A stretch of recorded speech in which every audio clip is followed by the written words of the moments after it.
Сайн байцгаана уу? Сургуулийнхаа 5 дугаар үеийн төгсөгч Сарангой байна. За юун түрүүнд нийт багш нар болон Кохой дүү нартаа энэ бичлэгийг үзэж байгаа өдрийн мэндийг хүргэе.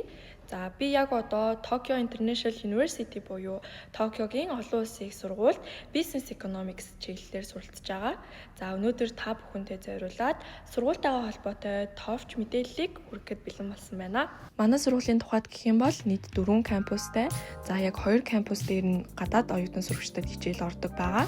Яг одоо миний харуулж байгаа кампус бол Kawagoe гэдэг хотод байрладаг. За яг Токиогийн төв буюу Shinjuku Shibuyагаас ойролцоогоор цаг 30 минут галт тэргээр яваад байрладаг газар байгаа. За энэ хүү кампус дээр болохоор зөвхөн 1-р курсынхаа 1-р семестр л хичээллэн.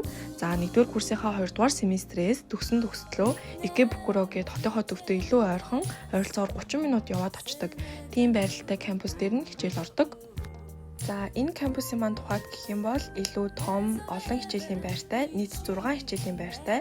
Ikebukuro-гийн кампус маань болохоор энэ кампусаа бодвол илүү шинэ. Гэхдээ нэг л хичээлийн байртай байдаг. Манай сургуулийн тухайд гэх юм бол маш олон улсын сурагчдтай байдаг. За олон улсын сурагчтай болохоор E-track-ийнхан гэж нэрлэдэг. Маш олон Япон хүүхдүүдтэй бас зэрэгцэж сурдаг. За хэдий хамт хичээл ордоггүй ч гэсэн яг адилхан хичээлийн байран дээр Япон хүүхдүүд ч гэсэн явж идэгаа гэсэн үг.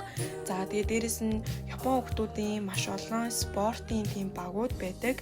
Жишээлбэл сакс, волейбол, бадминтон, газрын теннис гэх мэтчлэн. Тэгэхээр та хэд маань энэхүү спортуудаар хичээлдэг бол за бас яг Япон хүүхдүүдтэй хамтраад яг багийн гишүүд нь болоод хичээллээд явах бас боломжтой. TIU сургууль маань өөрсдийн гэсэн 5 төрлийн дотор байртай байдаг.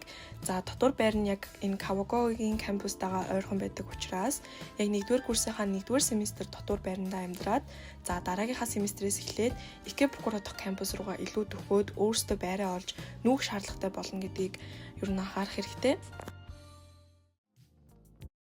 Дотор байрны тухайд гэх юм бол R1 гэдэг нь болохоор зөвхөн ганцаараа амьдардаг тийм нэг өрөө 17.5 м2 орчим. За тэгэхээр зөвхөн ганцаараа амьдарна гэсэн үг. Тэгээд эрэгтэй эмэгтэй гэж хоёр тусдаа байдаг.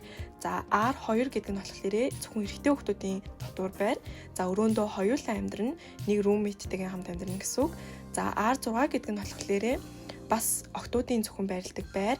За бас нэг roommate-тэйгээ хамт амьдрна гэсэн үг.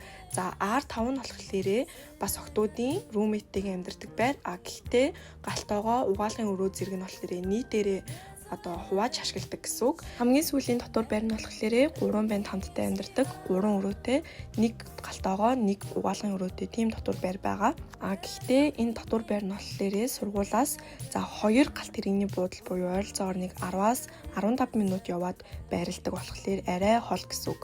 Хэрвээ та нар маань TIU сургууль руу өргөдлөө явуулмаар байгаа бол өөрсдийнх нь сайт руу ороод үзээрэй. Сайтн дээр нь ямар шаардлага хангасан байх ёстой, мөн онлайнаар болон физикли ямар материал явуулах ёстой гэдгийг маш ойлгомжтой байдаг. Тэндээс ойлгохгүй, мэдэхгүй байгаа зүйл байвал надтай холбогдоод асуугаарай.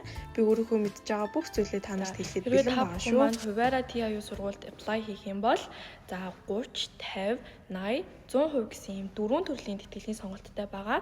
Гэхдээ нэг анхаарах юм нь болохоор та хэд анханасаа 30% тэтгэлэг аваад сургуультаа элсэж ороод суралцсны дараа хэд мянга хичээгээд хэд мянган онд сураад 30%-а дээшлүүлж 50, 80, 100 болгох боломжгүй гэсэн үг. Тэгэхээр анханасаа яг хэд хувийн тэтгэлэг аваад сургуультаа элсэж орно, төгслөө яг тэр хувийн тэр тэтгэлгээл үргэлжлүүлнэ гэсэн. За яг энэ семестрийн байдлаар нийт TIU сургуульд 90 гаруй монгол оюутнууд суралцж байгаа. За тэр 90 гаруйгаас 20 орчим нь манай сургуулийн симпайнер байгаа.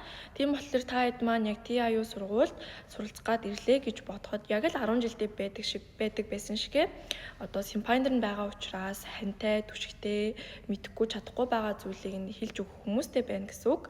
Тэр нь бас надад маш том онцлог гэж би бодож байна.